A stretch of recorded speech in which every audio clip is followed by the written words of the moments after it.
오늘 사도행전 15장 말씀을 통해서 마귀가 교회 안에 뿌려놓은 다른 복음들이라는 제목으로 하나의 말씀을 나눠보려고 합니다.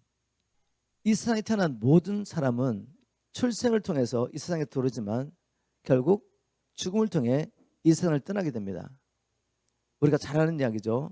그런데 얼마나 많은 사람들이 이것을 기억하며 살고 있을까?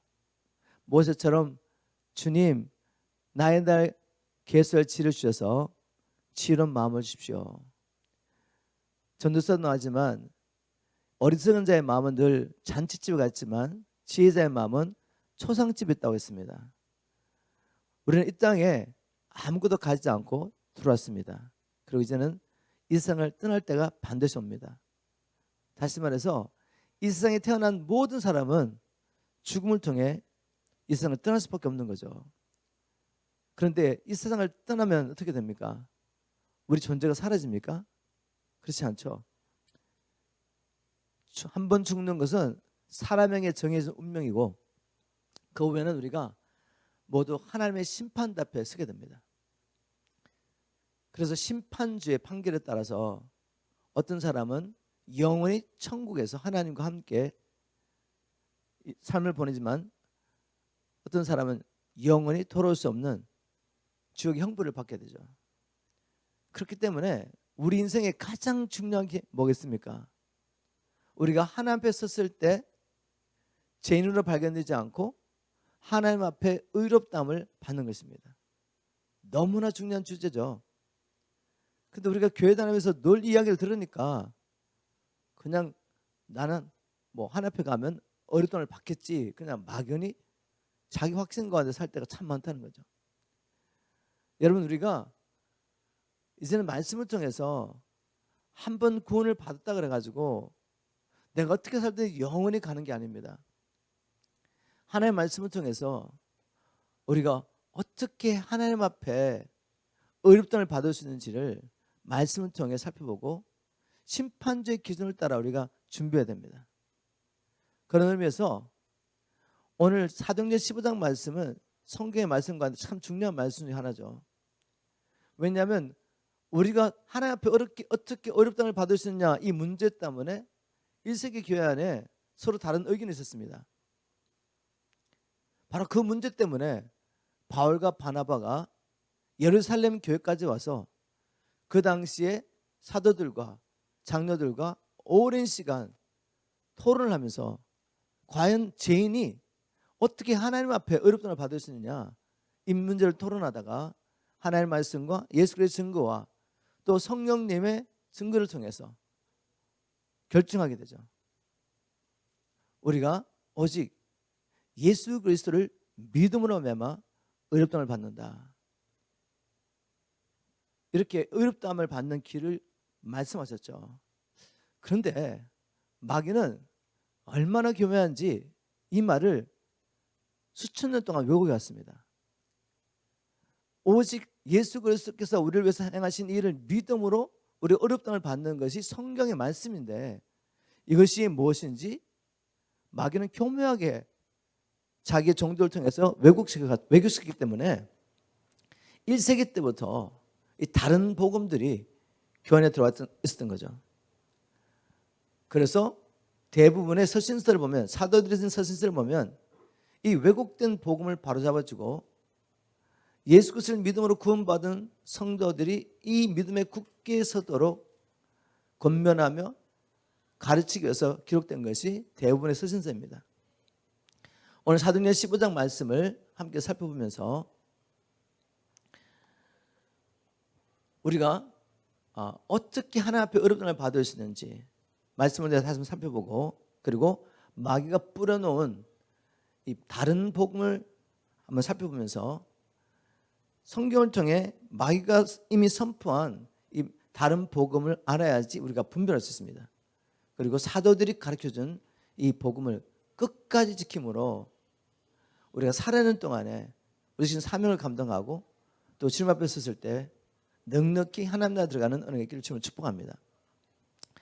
먼저 마귀가 뿌려놓은 다른 복음이 뭔지 살펴보기 전에 도대체 왜 마귀는 교회 안에다가, 즉 이미 예수를 믿고 거듭난 성도들이 모여있는 이 공동체 안까지 들어와가지고 이 다른 복음을 뿌리려고 하느냐 이거죠. 결론부터 말씀드리면 예수님께서 제자들에게 거듭거듭 경고한 것처럼 이 마귀라는 존재는 할 수만 있다면 믿는 자들까지도 미혹하려고 합니다.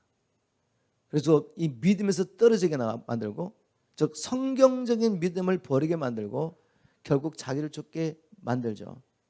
그래서 마귀는 이것을 알기 때문에, 즉 믿는 자들도 믿음을 버리고 돌이킬 수 있다는 것을 알기 때문에, 하나님의 은혜에서 떨어질 수 있다는 것을 알기 때문에 이 거짓 복음을 교회 안에 뿌리는 거죠.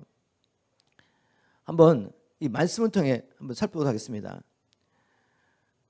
예수님께서는 마귀가 오는 목적을 이렇게 말했습니다. 요한복음 10장 10절에 보면 도적이 오는 것은 도적질하고 죽이고 멸망시키는 것뿐이요 내가 온 것은 양으로 생명을 얻고 더 풍성히 얻게 하려니라. 즉 예수님은 우리에게 생명을 주러 오셨지만 마귀의 목적은 하나입니다. 마귀가 교회 안에 와서 이 거짓 복음을 뿌리는 목적도 믿는 자들까지도 하나님께서 주신 그 은혜를 도적질하고 결국 우리를 죽이고 영원한 파멸로 이끌어가기 위해서 거짓 복음을 가지고 들어오는 것입니다. 그래서 우리가 정신을 바짝 차리고 도대체 마귀가 뿌리는 다른 복음은 뭔지 성경에 다 기록됐기 때문에 이 말씀을 통해 오늘날 교회를 보면 정말 성경에 기록된 다른 복음이 21세기에도 편만하게 퍼졌습니다. 이걸 분별하고, 그렇다면 구원 얻는 믿음은 무엇이냐, 우리를 정말 구원하는 이 복음은 무엇인지 찾아서 그 복음을 붙잡으셔야 됩니다.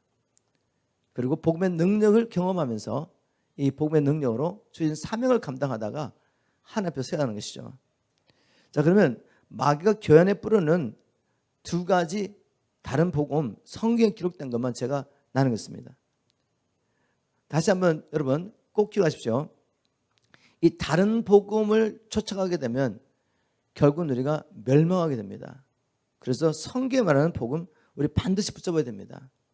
첫 번째 다른 복음, 오늘 본문에 나와 있는 지금 예루살렘 교회 지도자들이 모여서 토론했던 그 이슈를 가지고 한번 살펴보겠습니다. 어떤 사람이 썼냐면 유대인 중에 바리새파에 속한 사람들 가운데 예수를 믿고 하나님께 돌아온 사람들이 있었습니다. 분명히 그들도 성령을 받고 성령을 체험했습니다. 그런데 그들이 뭐를 주장했냐면 이런 주장한 거죠. 우리가 구원을 얻기 위해서는 예수님을 믿을 뿐만 아니라, 즉 예수가 그리스도 하나님의 아들이심을 믿을 뿐만 아니라 할례도 받고 모세를 통해 우리 주신 율법을 따라 살아야 된다, 이렇게 주장한 것입니다. 이것 때문에 이런 사람들이 안디옥 교회까지 와서 이 복음을, 다른 복음을 교회 안에 막 가르쳤기 때문에 바나바 바울이 이 문제를 가지고 예루살렘 교회까지 찾아온 거죠. 이것을 주장한 사람들이 유대인들, 바리새파 사람들이라는 것을 우리가 말씀을 통해 알 수가 있는데 1절 5절을 보겠습니다. 사도행전 1절과 5절, 15장 1절과 5절. 어떤 사람들이 유대로부터 내려와서 형제들을 가르치되라고 되었는데, 이 쉬운 말 성경은 어디에 있는 형제냐면 안디옥 교회 형제들에게 이렇게 번역했습니다. 유대에서 온 어떤 형제라는 사람들이 안디옥 교회까지 와서 뭘 가르쳤냐면 너희가 모세의 법대로 할례를 받지 않으면 너희 구원을 얻지 못하리라. 5절에 보니까 바리새파 사람 중에 믿는 어떤 사람들이 일어나 말하되 이방인에게 할례 주고 모세율법을 지키라 명하는 것이 마땅하니라.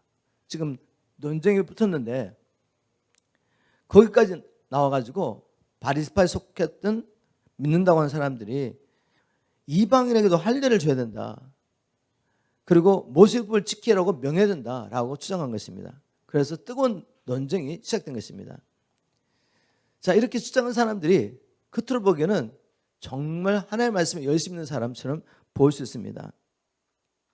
그런데 문제는 뭐죠? 이 다른 복음을 따라가면 결국은 듣기에는 그럴듯하고 성경적인 가치 들릴 수 있지만 결국 그것을 따라가게 되면 결론이 어떻게 되냐를 보면 예수 그리스도의 하나님 아들 되심과 구주 되심을 부인하게 됩니다. 이거 아주 중요한 메시지, 잘 들어보세요. 지금 마귀가 수많은 종류의 아주 교묘한 복음을 왜곡해가지고, 아무리 수많은 종류의 복음을 왜곡된 다른 복음을 가지고 우리를 미혹하려고 한다 할지라도 이것만 생각하면 이거 가짜 복음이구나 금방 알 수 있습니다. 내가 이것을 따라가게 되면 결론이 어떻게 되느냐, 내가 주인된 삶을 살느냐 아니면 하나님을 주인으로 섬기느냐, 예수가 나의 주인이 되는지 안 되는지 보면 됩니다. 예수가 정말 나의 구주가 되는지 안 되는지를 보시면 돼요. 그걸 가지고 어떠한 다른 복음이라도 우리는 분별할 수 있습니다. 바울이 뭐라고 말했냐면, 예수를 믿을 뿐만 아니라 할례를 받고 모세가 준 율법을 지켜야지 우리가 하나님 앞에 죄 없다, 의롭다를 받을 수 있다고 주장하는 이 유대인들을 보면서 바울이 이렇게 말했습니다. 로마서 10장 2절에 보니까 나는 이스라엘이 하나님을 섬기는데 얼마나 열성적인지 밝게 증언할 수 있습니다. 이 다른 복음을 전하는 사람들이 엄청 열성적입니다. 하지만 그들의 열성은 바른 지식에 근거한 것이 아닙니다. 그들은 하나님에게서 비롯되는 의를 알지 못하고 자기들 스스로 의를 세우려고 애씀으로써 하나님의 의를 따르지 않습니다. 다시 말해서 이 다른 복음을 따라가면 하나님의 의, 즉 복음을 버리게 된다는 거죠. 로마서 1장 16절 17절에 바울이 뭐라고 고백했습니까? 내가 복음을 부끄러워하지 않으니 이 복음은 모든 믿는 자들에게 구원을 주시는 하나님의 능력이 됨이라 라고 말하면서, 이 복음에는 하나님의 의가 나타나서 믿음에서 믿음에 이르게 하느니라 라고 말했는데, 달리 번역하면 이 복음에는 우리가 어떻게 하나님과 바른 관계를 맺을 수 있는지를 계시하셨다는 거죠. 다시 말해서 사람들이 할례를 받아야 된다, 우리가 모세율법도 지켜야지 하나님의 의롭다함을 받을 수 있다라고 주장하기 시작하면 결국은 하나님께서 예배하신 의를 버리게 되는 거죠. 하나님께서 예배하신 의가 무엇입니까? 죄인이 어떻게 하나님과 바른 관계를 맺을 수 있습니까? 예수 그리스도 안에 있는 대속을 통해서만 의롭다함을 받을 수 있다는 것이 복음인데, 이 복음을 믿으면 정말 복음의 능력이 나타나서 우리가 죄와 사단의 권세에서 해방되고, 그래서 하나님의 뜻을 따라 살 수가 있게 되고, 정말 하나님 원하시는 삶이죠. 마음이 변화돼서 마음과 뜻과 정성을 하나님을 사랑하고 하나님께 순종하는 삶을 살 수 있게 되는데, 이것을 거부하는 것입니다. 그런데 이 사람들이 열성적으로 이 일을 주장했다는 거죠. 성경은 분명히 말하고 있습니다. 율법을 지킴으로는 아무도 하나님 앞에 의롭다함을 받을 수가 없다. 율법의 요구가 무엇입니까? 야고보는 이렇게 말했습니다. 야고보서 2장 10절 11절, 누구든지 율법을 다 지키다가도 그 중에 하나를 어기면 율법 전체를 범하는 것이 됩니다. 간음하지 말라고 하신 분이 살인하지 말라고도 하셨습니다. 그러므로 간음하지 않아도 살인하게 되면 율법을 범한 셈이 됩니다. 자, 우리가 율법을 온전히 지킴으로 하나님 앞에 의롭다함을 받으려면 평생 우리가 살아가는 동안에 한 번도 죄를 범하면 안 돼요. 율법의 요구를 온전히 충족시켜야 되는 거죠. 근데 예수님께서 우리의 의가 바리새인들의 의보다 낫지 않으면 아무도 천국 들어갈 수 없다고 말씀하시면서 율법을 다시 해석하시죠. 즉 바리새인들은 살인하지 말라라는 계명, 그 계명을 어떻게 지켰습니까? 실제로 사람 안 죽이면 살인 안 한 거죠. 그 계명 지킨 것입니다. 또 간음하지 말라는 이 계명을 그들은 지켰다고 생각했죠. 왜? 실제적으로 physically 관계를 가지지 않았기 때문에. 근데 예수님은 율법을 완전히 다르게 해석하셨죠. 우리가 형제를 미워하거나 누군가에 대해서 욕을 한다든지, 그것도 이미 살인한 것이라고, 그러므로 살인하지 말라는 계명을 어긴 것이라고 주님 말씀하셨죠. 또 간음하지 말라는 것도 남자나 여자나 음란한 마음만 품어도, 생각만 품어도 간음한 거라 했습니다. 그러니 우리가 이 땅에 살면서 한 번도 누구 미워하지 않은 적이 없는 사람 있겠습니까? 한 번도 없는 생각 해보지 않은 사람이 있겠냐 그죠?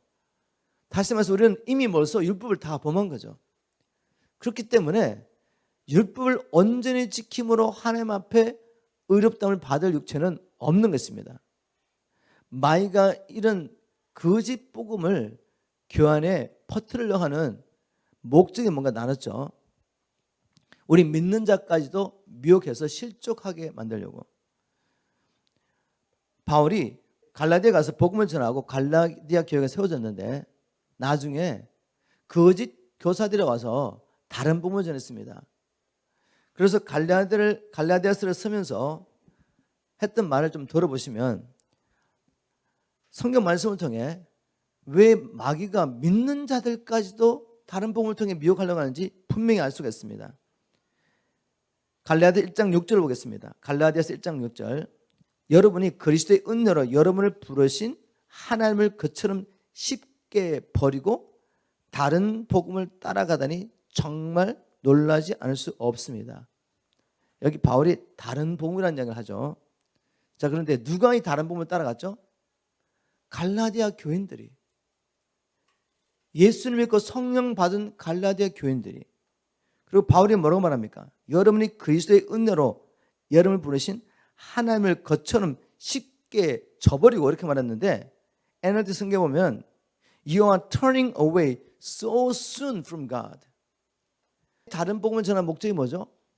하나님으로부터 등 돌리게 만드는 것이죠. 우리가 복음이 아니고는 어떻게 우리가 하나님 앞에 나아갈 수가 있겠습니까? 하나님과의 관계 속에 들어갈 수가 있겠습니까? 바로 예수 그리스도 안에 은혜의 이 복음을 믿음으로 죄인이 의롭다함을 받고 하나님께 나갈 수 있는 길이 열린 거죠. 그래서 하나님을 섬길 수 있게 되었습니다. 그런데 다른 복음을 듣고 어떻게 합니까? 다른 복음을 받아들이면 이 하나님의 관계에서 끊어지는 것이죠. 하나님에서 떠나게 됩니다. 여러분, 제가 무슨 얘기 하고 싶은지 아시겠어요? 마귀는 이걸 알고 있다는 거죠.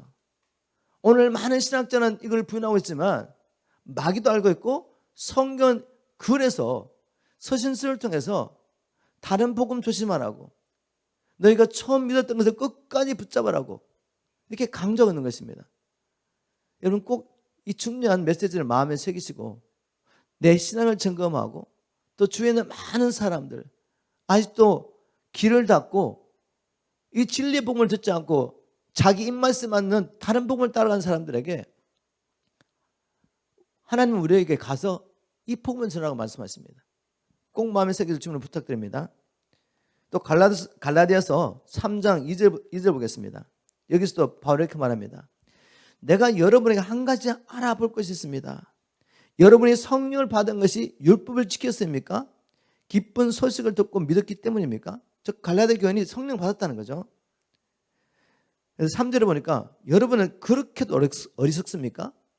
여러분이 성령으로 시작했다가 이제 여러분 자신의 노력으로 완전해지려고 하십니까? 갈라디아서 5장 2절에 나 바울이 하는 말을 잘 들으십시오. 잘 들어보십시오. 우리도 잘 들어봐야 됩니다. 만일 여러분이 할례를 받는다면 그리스도께서는 여러분에게 아무 소용이 없습니다. 5장 4절 여러분이 율법을 지켜서 의롭다는 인정을 받으려고 한다면 여러분은 이미 그리스도의 관계를 끊고 하나님의 은혜에서 떨어진 사람입니다. 분명히 이 갈라디아 교인들은 성령으로 거듭난 사람입니다. 그죠? 그리스도와 연합했던 적이 있던 사람인 거죠. 근데 다른 복음을 받아들이면 어떻게 된다고요? 그리스도와 관계에서 끊어지는 것입니다. 하나님의 은혜에서 떨어지는 사람이 되는 거죠. 자, 그렇다면 우리가 예전에 주님을 만나고 성령을 체험하고 한때 뜨겁게 살았다고 해서 끝이 아니구나. 끊어질 수 있다는 거죠. 하나님의 은혜에서 끊어질 수 있습니다. 하나님으로부터 돌이킬 수가 있습니다. 그렇지 않다면 마귀가 왜 쓸데없이 교회 에 들어와서 믿는 자까지도 미혹하려고 이렇게 자기 거짓 종들 중에 열심히 다른 복음을 퍼뜨리고 있겠습니까? 여러분, 정신 바짝 차리시기를 주님으로 축복합니다. 마귀는 지금도 우는 사자처럼 교회 안에서 지금 삼킬 자를 찾고 있습니다. 죄와 세상과 타협만 되지 않습니다. 내가 한때 구원을 받은 경험이 있으니까 그렇게 영원히 가겠지, 그렇지 않습니다. 하나님 앞에 섰을 때 우리가 얼마든지 이 무익한 정화 바깥 어두운 것에 쫓겨날 수 있습니다. 거기서 슬피 울며 이를 갈 수 있다는 거죠. 그래서 주님께서 마지막 때를 여가면서 제자들에게 그렇게 경고를 하신 거 아니겠습니까? 4가지의 비유를 들으면서 믿는 자들에게 경고를 하신 거죠. 오늘 이 말씀이 우리에게 들려지기를 주님을 축복합니다. 여러분, 마귀가 노리는 게 뭔지 아시겠죠? 하나님께서 은혜로 우리에게 주신 이 구원을 빼앗아가려고 합니다. 영생을 빼앗아가려고 합니다. 그래서 정신 바짝 차리고 하나님의 말씀을 통해서 교회 안에 들어있는 이 다른 복음이 뭔지 보고 분별하고 참 복음을 따라갈 뿐만 아니라 아직도 분별하지 못하고 넓은 길하고 있는 수많은 사람들에게 우리가 복음을 들고 나가야 됩니다. 우리 주위에 정말 복음 필요한 사람이 참 많습니다. 교회 안에 들어있는 첫 번째 다른 복음 살펴봤습니다. 그것은 다른 것이 아니라 그 당시 1세기 교회의 가장 큰 이슈가 되었던, 우리가 예수를 믿음으로만 구원받을 수가 없고 모세가 우리에게 준 율법을 따라서 할례도 행하고 모든 그 규례도 지켜야 된다, 이렇게 주장하는 사람들이 있었습니다. 바울은 이것을 다른 복음이라고 불렀죠. 이제 두 번째 다른 복음, 이 복음은 지금 21세기 교회 안에 편만했습니다. 그런데 많은 사람들이 이것이 참 복음이라고 믿고 따라오고 있는 이 다른 복음, 그것이 1세기 또 있었고 성경에 기록됐다는 게 얼마나 감사한지 모릅니다. 자, 두 번째 다른 복음은 뭔가 하면, 이 마귀가 하나님의 은혜를 믿음으로 구원받는다는 이 중요한 교리를 아주 교묘하게 왜곡한 것이죠. 오직 믿음으로 구원받기 때문에 내가 어떻게 살든 관계없이 예수만 믿기만 하면, 즉 예수님이 나의 죄를 용서하시기 위해서 십자가에서 죄값을 지불했다는 것을 믿기만 하면 나의 행위와 관계없이 구원받을 수 있다. 상급에는 영향이 있겠지만 구원은 전혀 문제가 없다. 여러분, 이게 지금 1세기 때 마귀가 교회 안에 풀어놨던 다른 복음입니다.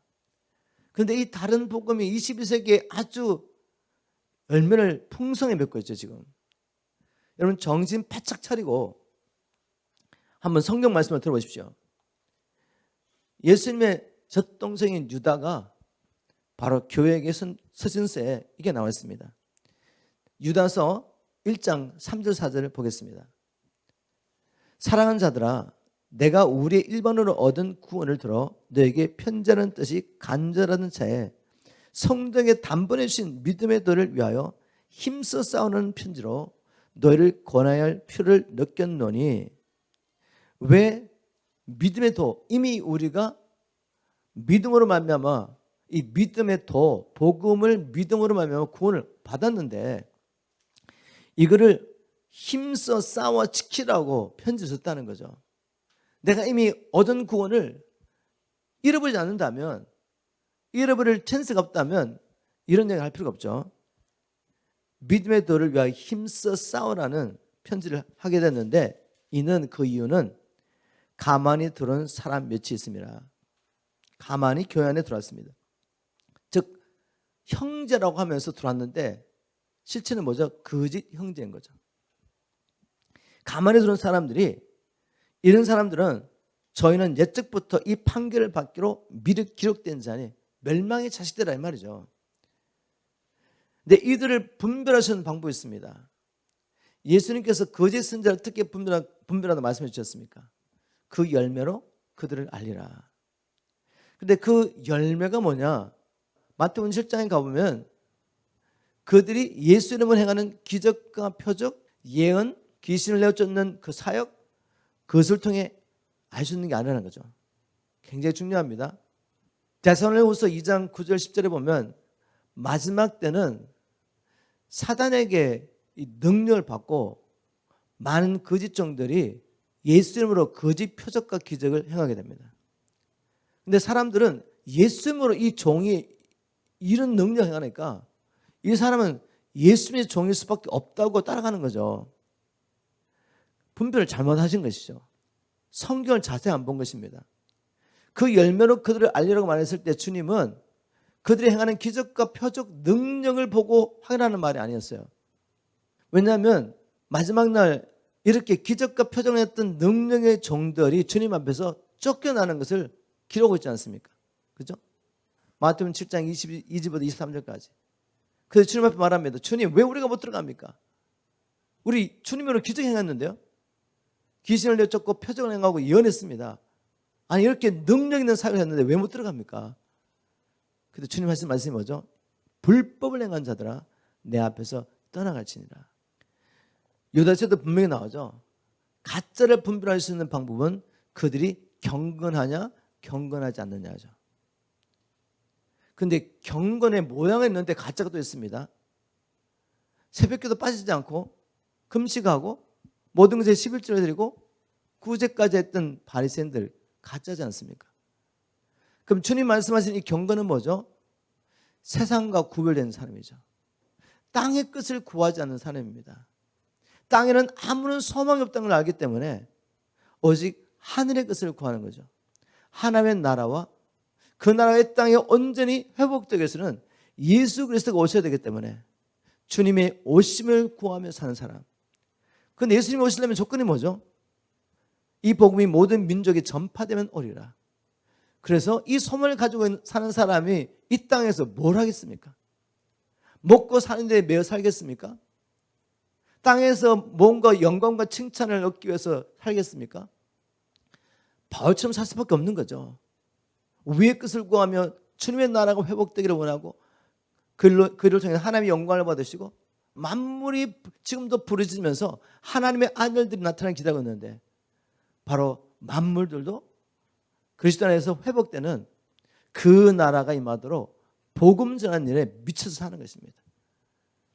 여러분 바로 이 열매가 우리에게도 있기를 주님으로 축복합니다.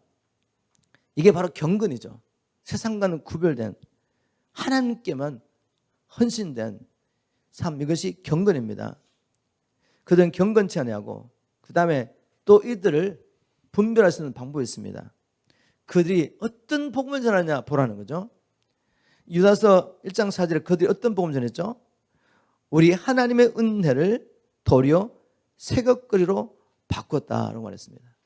은혜를 새것거리로 바꿨대요. 자, 개역성이 이렇게 번역했는데 다른 번역에 보면 참 재밌게 번역했습니다. NIV에서 이렇게 번역했습니다. Who pervert or change, who changed the grace of our God into a license for immorality. 다시 말해서 이 하나님의 은혜를 방탕한 삶을 살아도 나는 천국에 갈 수 있다는 면허증으로 바꿨다는 거죠. License for immorality, 즉 음란하고 방탕한 삶을 살아도 이건 면허증인 거죠. 은혜가 면허증입니다. 우리 선임들 세상의 모든 욕심을 버리고 저 산속에 들어가셔가지고 늘 목닥 치시면서 염불 내오시면서 마음속에 있는 염려, 근심, 걱정, 미움 이런 거 다 버리면서 계속 목닥 치면서 마음을 다스리시잖아요. 그죠? 그리고 개미 한 마리 하나 안 죽이려고 살생을 피하시면서 그렇게 세상과 구별된 삶을 삽니다. 근데 저 사람들은 하나님의 은혜를 알지 못해서 멸망받는데 지금 다른 복음을 믿는 이 사람들은 어떻게 가르치냐면 우리는 뭐같이 살아도 사람들이 봐도 부도덕한 삶을 살아도 하나님의 은혜가 우리를 덮어주기 때문에 우리는 천국 가는데 문제 없다. 이렇게 가르친 것입니다. 이게 1세기 때 선포된 거짓 복음이라는 거죠. 다른 복음. The Living Bible는 아주 재미있게 번역했습니다. Saying that after we become Christians, we can do just as we like without fear of God's punishment. 우리가 한 번 크리스찬이 되기만 하면 우리는 하나님의 심판을 두려워할 필요 없이 무엇이든지 할 수 있다. 이게 그들이 전했던 은혜 복음이었습니다. 이게 지금 21세기 편만에 있는 교회 안에 있는 돌아다니는 복음과 다르지 않다고 생각하지 않습니까? 말은 좀 다른 것 같은데 예수를 믿기만 하면 내가 어떻게 살든지 관계없이 천국 갈 수 있다. 바로 하나님의 은혜를 뭐로 만들었죠? 특별 면허증. 이 면허증만 있으면 우리는 어떻게 살든 관계없이 천국 가셨다. 이것을 하나님의 은혜라고 가르치는 사람들이 교회 얼마나 많습니까? 자, 이 다른 복음을 믿으면 어떻게 되죠? 유다가 그렇게 말합니다. 이 다른 복음을 따라가면 홀로 하나이신 주제, 곧 우리 주 예수 그리스도를 부인하게 됩니다. 예수가 그리스도, 메시아이심과 주인 되심, 주 되심을 부인하게 되죠. 다른 복음을 따라가면. 그래서 우리가 다른 복음을 분별할 수 있습니다. 제가 처음부터 말씀드렸죠. 다른 복음 분별하는 방법은 이것이다. 이걸 따라가면 우리가 예수 그리스도가 하나님의 아들, 우리의 왕 주인 되심을 인정하게 됩니까? 아니면 부인하게 됩니까? 여러분, 은혜가 면허증이 돼서 우리의 행위와 관계없이 내가 어떤 죄를 짓든지 나의 이 삶과 관계없이 이 은혜가 나를 덮어주기 때문에 천국 간다고 믿는 사람들 죄와 쉽게 타협하겠습니까? 안 하겠습니까? 하죠. 죄와 피 흘리기까지 싸우겠습니까? 안 싸우죠. 생명을 얻기 위해서 좁은 문으로 들어가기를 힘쓰겠습니까? 안 힘쓰겠습니까? 안 힘쓰죠. 그래서 누가 주인 된 삶을 살죠?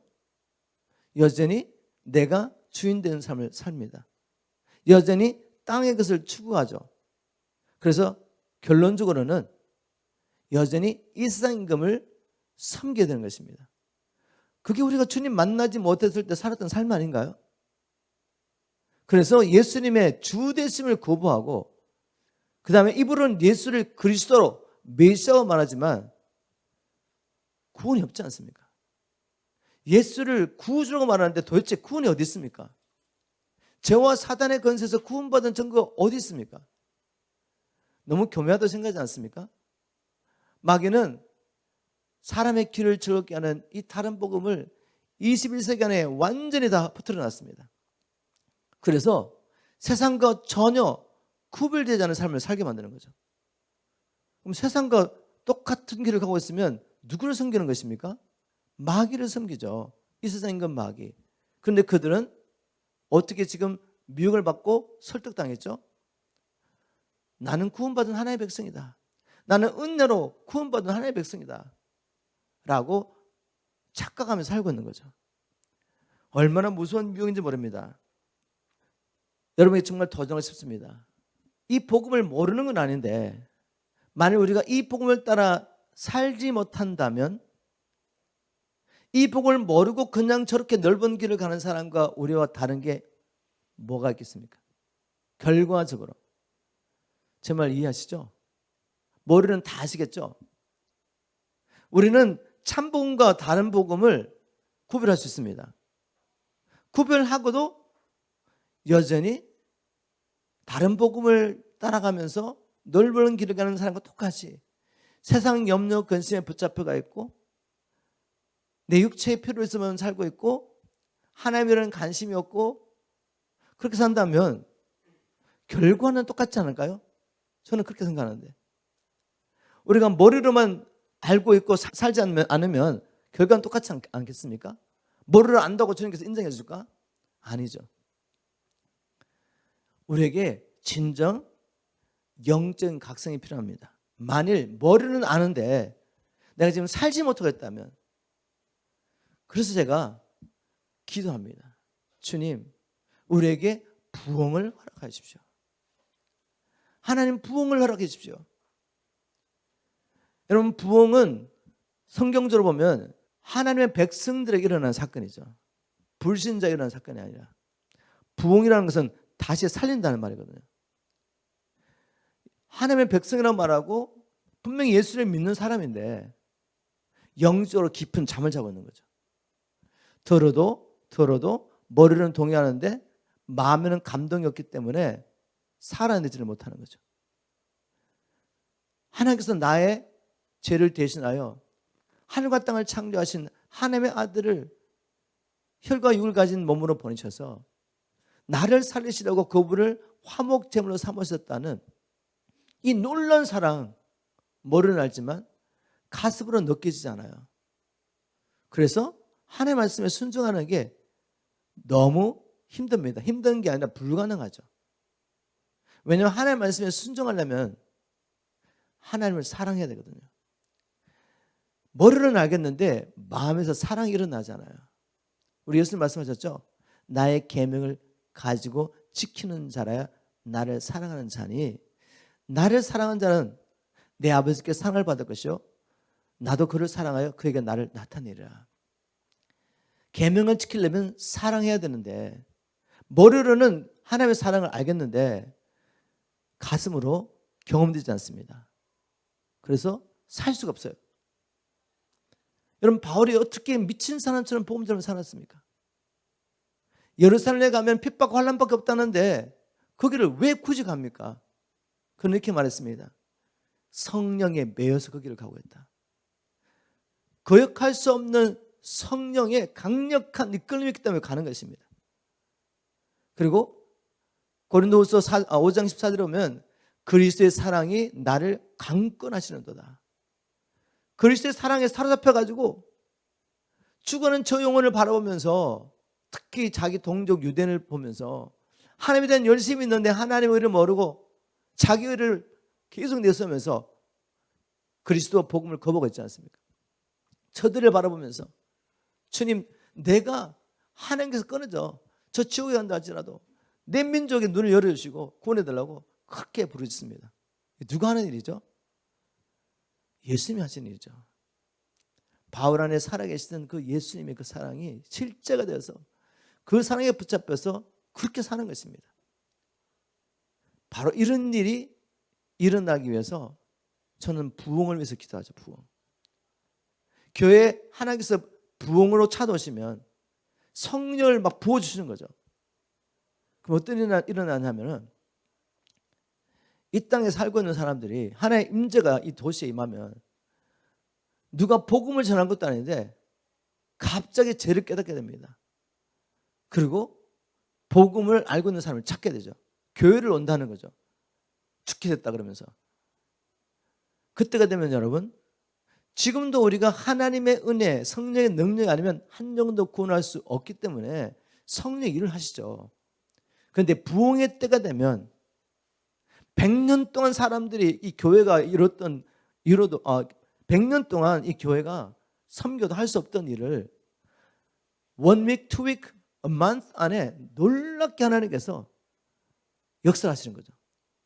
성령을 동시다발적으로 부어주시고, 그래서 수많은 사람들이 짧은 시간 안에 하나님 나라에 들어오게 만드는 거죠. 이게 오순절부터 21세기 지금까지 하나님은 이 부흥을 계속해서 이어오고 있습니다. 지금.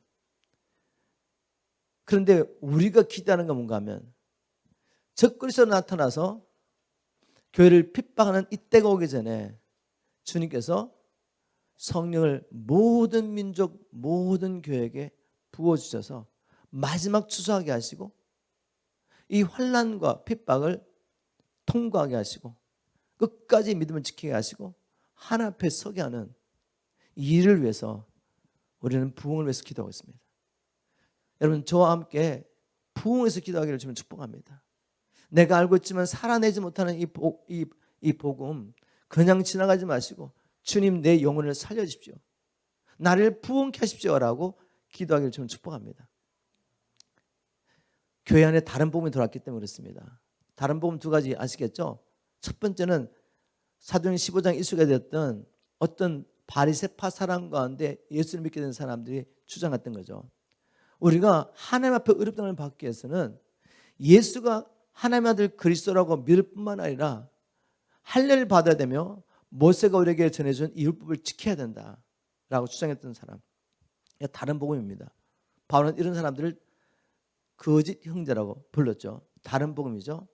또 유다서에 나타난 다른 복음, 이것은 지금 21세기에 편만하게 퍼져있는 복음인데 그것은 하나님의 은혜를 라이선스로 바꿨다는 거죠. 내가 어떤 죄를 지어도 예수만 믿으면 천국 갈 수 있다는 특별 면허증으로 만들어버렸습니다. 이런 다른 복음을 쫓아가게 되면 결론적으로 하나님의 은혜에서, 그리스도의 사랑에서, 생명에서 끊어지게 됩니다.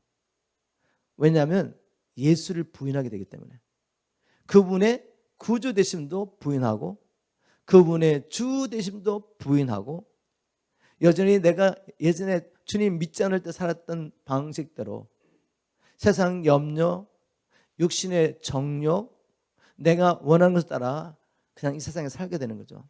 그래서 예수님의 주 되심을 부인하고 그 삶은 예수가 구원자가 아니라는 것을 선포하는 거죠. 여전히 죄와 사단의 것에 매여 있으니까.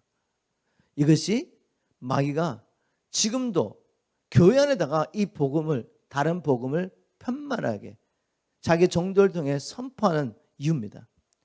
정신을 차리고 여기서 나오시길 주면 축복합니다. 저는 경험을 통해 잠깐 간증을 나누겠습니다.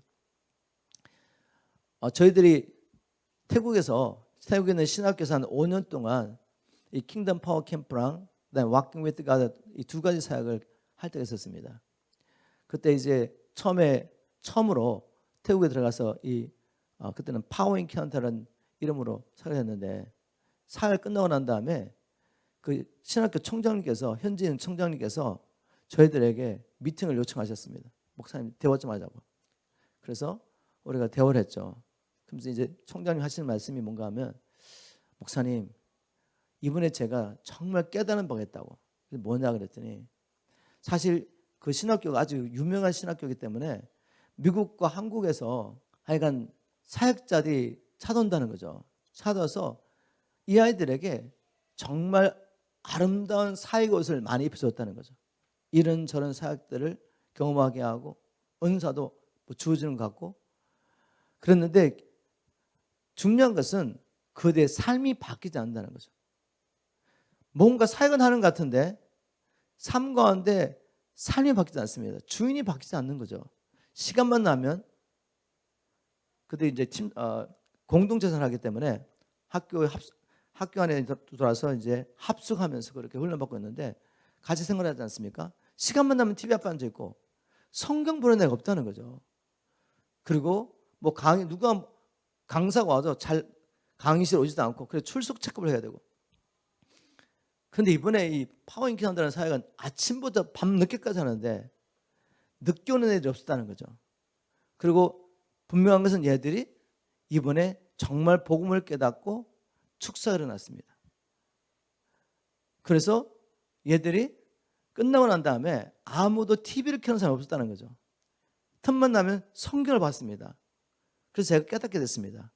아, 내가 복음도 깨닫지 못하는 신학생들에게 사역의 엄마는 열심히 펴줬구나. 주인이 바뀌지 않은 거죠. 성령의 능력도 경험하지 못하는 이 사람들에게 사역을 시켰다는 거죠. 복음밖에 없습니다. 이렇게 말했습니다. 자, 그래서 이들이 정말 복음 받고 바뀌었는데 그때는 제가 1년에 2차례씩 태국에 갔는데 6개월에 간 거예요. 6개월에. 6개월에 갔더니 그 총장 목사님이 또 한숨을 푹 쉬시면서 목사님이 다녀오고 난 다음에 이런 일이 있었습니다. 뭐냐고 물었더니 자기 학생 중에 몇 명이 이 신학교를 떠났다는 거죠.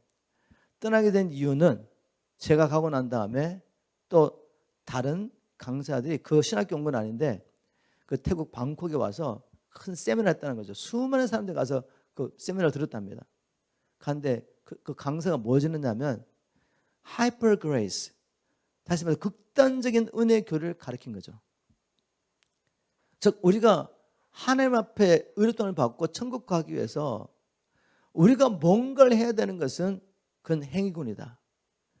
회개할 필요도 없습니다. 회개도 내가 해야 되는 거니까. 그죠? 예수를 주라고 믿을 필요도 없어요. 내가 주로 섬겨야 되면 이건 또 나 행위니까. 이것이 바로 주님께서 말하신 은혜군이다. 행위와 관계없이 전적으로 그리스도께서 이루신 이 공로를 의지함으로 우리 의롭다함을 받는 것이다. 굉장히 성경적인 것 같습니다.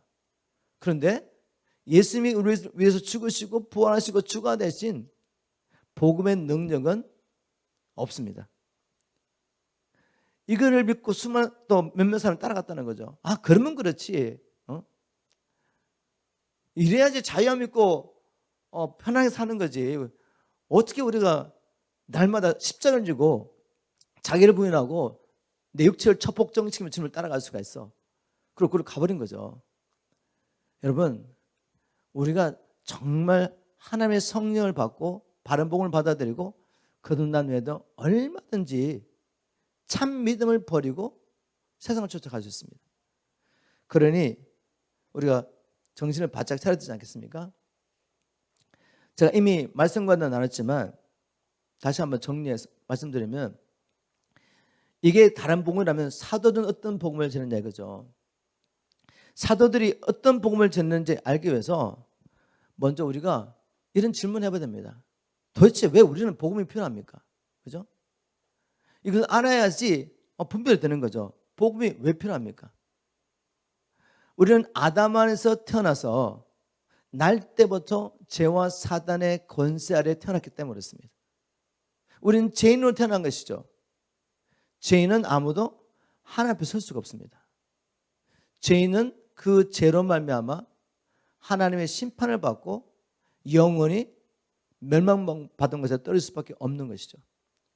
우리는 죄와 사단의 권세에서 태어나서 평생을 이 세상 임금 밑에서 죄의 권세로 살다가 하나의 원수로 살다가 우리가 평생 섬겼던 이 세상 임금 마귀를 따라 저 지옥에 갈 수밖에 없는 그런 존재인 것이죠. 그런데 우리는 우리 스스로의 힘으로 이 죄와 사단의 권세에서 벗어날 수 없다는 것입니다. 우리는 우리 스스로의 힘으로 죄값을 지불함으로 하나님 앞에 어렵다함을 받을 수 없다는 거죠. 우리가 너무 잘 아는 이야기 아니겠습니까? 죄의 삭을 하나님이 사망이라고 정하셨기 때문에 나의 어떤 다른 경건한 삶을 통해서도 죄값을 지불할 수 없습니다. 나의 어떤 희생적인 삶을 통해서도 죄값 지불할 수가 없어요. 나의 어떤 종교적인 열심으로 죄값 지불할 수 없습니다. 죽어야 합니다. 내가 살기 위해서는 누군가가 대신 나의 이 죄값인 죽음을 죽어줘야 되는 것입니다. 근데 이 세상에 나를 위해 죽을 사람이 누가 있습니까? 아무도 없죠. 모두가 죄와 사단의 권세에 태어났는데, 그래서 하나님은 창세전에 저와 여러분을 위해서 온 세상 죄를 지시고 죽으실 어린 양을 예비하신 것이죠. 근데 그 어린 양은 성부와 성령 하나님과 함께 하늘과 땅을 창조하신 창조주 하나님이십니다. 하나님의 아들이라고 말씀하시죠. 그분이 죽으시기 위해서 저와 여러분과 똑같은 모양으로 혈과 육을 가진 몸을 가지고 오신 것이죠. 그러나 죄가 없는 몸을 오셔서 이 땅에 태어난 사람 가운데 율법을 온전히 지키는 유일한 분이십니다. 그러므로 죄와 사단과 사망이 그분을 다스릴 수가 없었어요. 근데 그분이 죽으셨습니다. 죄와 사망의 권세가 그분을 다스릴 수 없는데 어떻게 죽으셨습니까?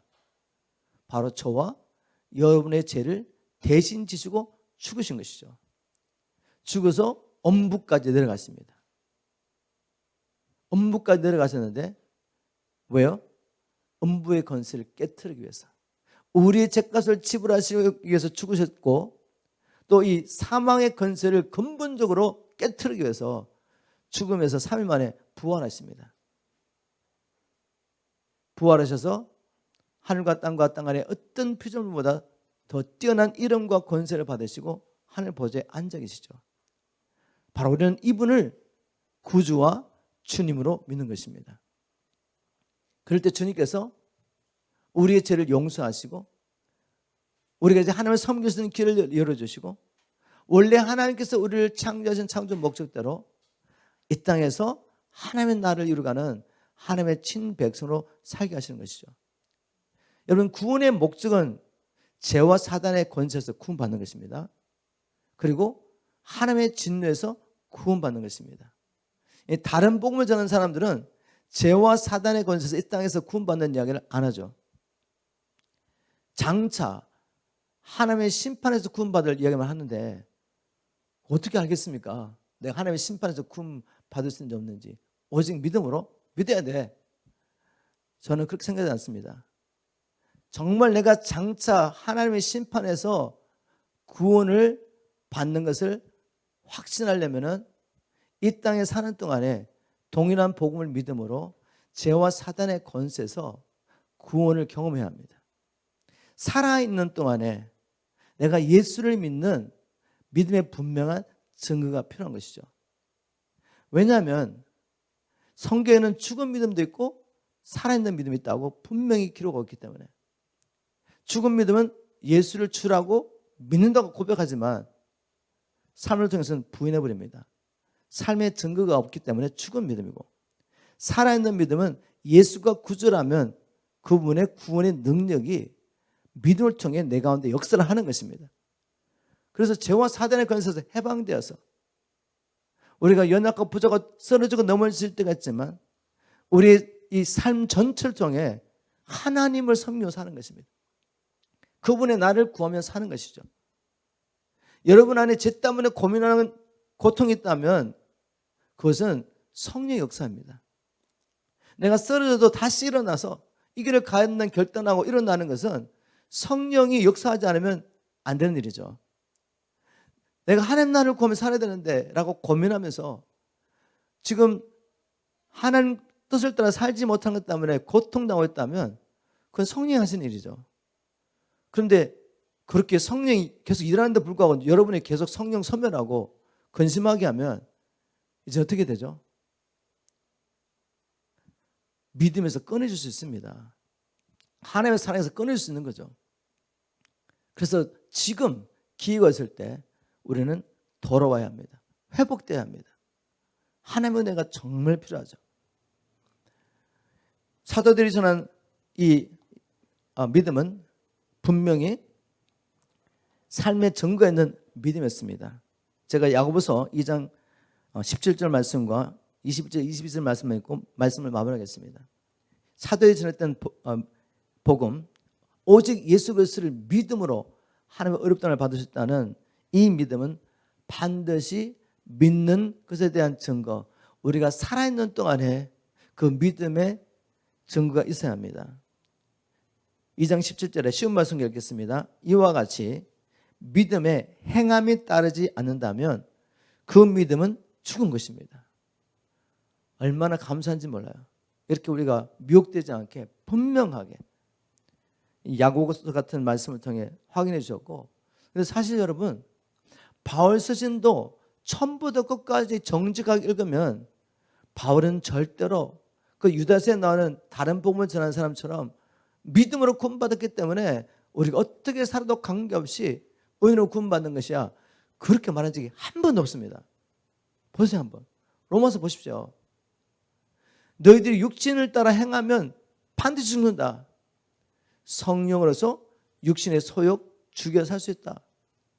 고린도전서 6장 9절에도 미움을 받지 말라고 하면서 불법을 행한 자, 불의한 자는 하나님 나라 유업을 받을 수 없다고 분명히 리스트를 계속 말하죠. 에베소서 5장 5절에도 앞에서는 복음을 이야기하고 이제 믿는 자의 삶을 이야기하면서 이 불법을 행한 자가 하나님 나라를 유업을 받을 수 없다고 분명히 선언하고 있죠. 로마서 6장 6절 1절에도 5장까지 오직 믿음으로 구원을 받는 이야기를 하면서 이제 확실하게 못을 박습니다. 그럼 우리가 은혜로 구원을 받기 때문에 죄를 더 져야 되냐? 그래서 은혜가 더 은혜되게 해야 되느냐? 그럴 수 없다라고 말하죠. 우리가 예수를 믿는 그분과 연합하여 죄와 사단에게 죽었는데 이제는 그리스도 안에서 함께 부활하여 새 생명을 가진 자가 됐는데 어떻게 죄에 매여 산단 말이냐? 너희들은 내가 전했던 이 복음을 잘못 이해했다는 거죠. 바울도 구원 얻는 믿음, 우리를 어렵게 하는 믿음은 반드시 믿는 것에 대한 삶이 따른다고 말했습니다. 근데 야고보서 와서 정확하게 이렇게 설명했죠. 이와 같이 믿음의 행함에 따르지 않으면 그 믿음은 죽은 것입니다. 그리고 21절 22절 이렇게 말합니다. 우리 조상 아브라함을 보십시오. 그는 하나님의 말씀에 순종하여 자기 외아들 이삭을 제단에 바치는 행함으로 말미암아 의롭다고 인정을 받지 않았습니까? 너무 정확하게 말하고 있죠. 여러분이 보는 대로 아브라함의 믿음에는 행함에 따랐으며 그런 행함으로 인해 아브라함의 믿음이 온전하게 된 것입니다. 분명히 구원 얻는 믿음을 정확하게 설명한 거죠. 죽은 믿음과 구원에 이르지 못하는 죽은 믿음과 구원에 이르는 진짜 살아있는 믿음 분명히 구별했습니다. 여러분 오해 없으시죠 이제? 그죠? 이 살아있는 믿음을 경험하기를 주면 축복합니다. 그래서 우리가 하나님의 은혜가 필요하죠. 우리에게 부흥이 필요합니다. 말씀을 읽겠습니다. 이제까지 이 다른 부흥이 뭔지 쭉 설명했고 사도들이 전한 진짜 부흥이 뭔지 설명했습니다. 여러분 이것을 알고 깨닫는 것으로 만족하시면 안 돼요. 살아내셔야 됩니다. 살지 못하면 모르고 못 사는 사람, 아는데 못 사는 사람 결과는 똑같지 않겠습니까? 우리가 더 큰 미혹을 받을지도 몰라요. 살아내셔야 됩니다. 그런데 살아내는 것이 쉽지가 않은 거죠. 우리 몸부림치고 있지 않습니까? 저는 몸부림치다가 끝나지 않기를 주님 앞에 기도합니다. 하나님, 우리를 부흥케 하십시오. 오순절 그 사건부터 지금까지 세계 각지에서 하나님은 교회를 부흥케 하심으로 교회 역사를 이끌어 오시고 하나님 나라를 지금도 지속적으로 이끌어오고 계십니다. 그 부흥을 우리에게 허락하여 주십시오. 마지막 주수를 위해서 열방교회를 깨워주시고 우리에게 회개와 각성의 기름 부으심을 부어주시고 쉬지 않고 기도하게 도와주십시오. 왜냐하면 부흥은 4만 잔이 모여서 기도할 때 하나님이 강권적으로 주권적으로 부으시는 역사이기 때문에 그렇습니다. 부흥은 사람이 만들어낼 수 없어요. 조장할 수 없습니다. 막 모여가 열심히 찬양하고 기도하고 어샤샤 한다고 그냥 기계적으로 부흥이 도는 게 아닙니다. 물론 간절한 마음으로 기도해야 되죠. 그럼에도 불구하고 부흥은 하나님이 정하십니다. 언제 누구를 통해 어느 장소에 부흥을 부어주실 것은 하나님이 정하신 것이죠. 그럼에도 불구하고 그 부흥은 하나님의 백성이 간절한 마음으로 기도하지 않는데 오지는 않습니다. 저와 여러분이 이 부흥을 이 땅에 임하게 하는 하나님의 귀한 통로가 되기를 주님으로 축복합니다. 개인적인 부흥, 공동체적인 부흥, 민족적인 부흥, 열방의 부흥을 그리고 온 세대의 부흥을 경험하고 주신 사명을 감당하며 주님 오시는 길을 예배하다가 우리가 세상 끝에서 주님 만나야 되기를 주님으로 축복합니다. 여러분 우리의 기도가 모여서 역사를 이루는 거죠. 미국의 2차 대각성 이 부흥도 어떻게 시작됐냐면 사람들이 기도에 대한 갈망으로 매일 12시에 점심시간에 모여가지고 그냥 기도를 드렸던 거죠. 이 기도가 2년 동안 계속 되는데 어느 순간 하나님이 찾아오신 거죠. 그 기도의 모임에. 한 번 불이 임하고 나니까 그 불이 그곳에만 머물렀는 게 아니에요. 동시다발적으로 각처로 막 번져갑니다. 그리고 하버드 대학 같은 데는 학생의 30%가 주를 믿고 돌아오게 되고 그 유명한 대학의 이 학생들이 이 복음을 깨닫고 부흥을 경험을 한 다음에 이 복음을 들고 중국으로 일본으로 우리 한국까지 오게 되죠. 부흥의 진정한 증거입니다. 그냥 나 혼자 뜨겁고 교회 혼자서 뜨겁고 찬양하고 끝나는 게 아니라 진정 우리에게 부흥이 일어났다면 멈출 수 없는 이 하나님의 사랑, 거부할 수 없는 이 성령의 강건하심으로 복음을 들고 그 당대에 가장 좋은 가문, 가장 똑똑한 사람들이 모든 세상의 명예와 안정된 사람 다 내려놓고 복음 들고 말도 안 통하는 전화로 가는 거죠. 파란 눈을 가지고 노란 머리를 가지고 서양 귀신이라는 멸시를 받으면서도 복음 전하는 거죠. 저는 이 부흥이 정말 우리 세대 우리 자녀들 일어나기를 오랫동안 기도했습니다.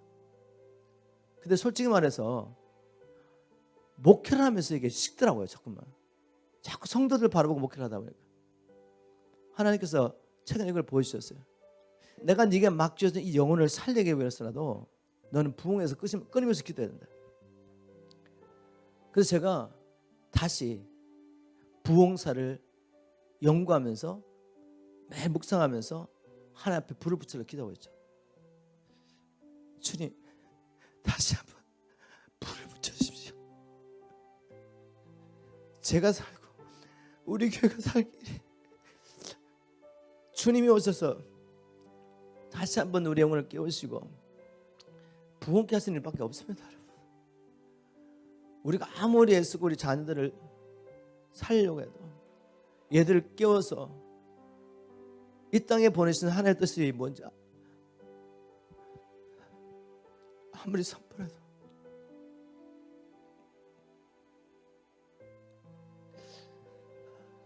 주님이 오시지 않으면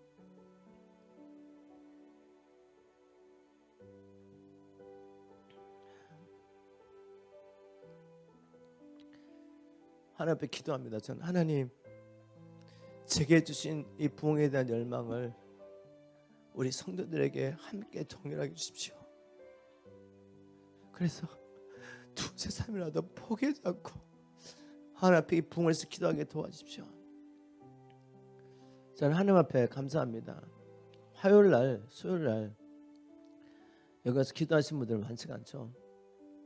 화요일날 어떤 분은 헬렌 사모하고 한 분 또 집사님하고 그냥 부르짖고 있습니다. 뭐 다른 분은 인터넷에서 뭐 도르는 분도 계신 것 같은데 두 분이 기도하지만 저는 위에 있으면서 또 제가 사역도 하면서 그냥 하나님께서 이 기도를 들을 수밖에 없다는 마음을 가지고 하나님 앞에 주님 이 기도 기억하십시오.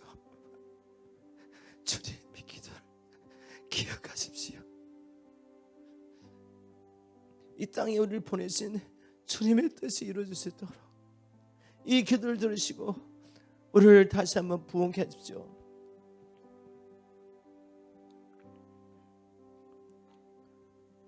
하박국 선지자의 기도가 나의 기도, 여러분의 기도 되기를 주님을 축복합니다.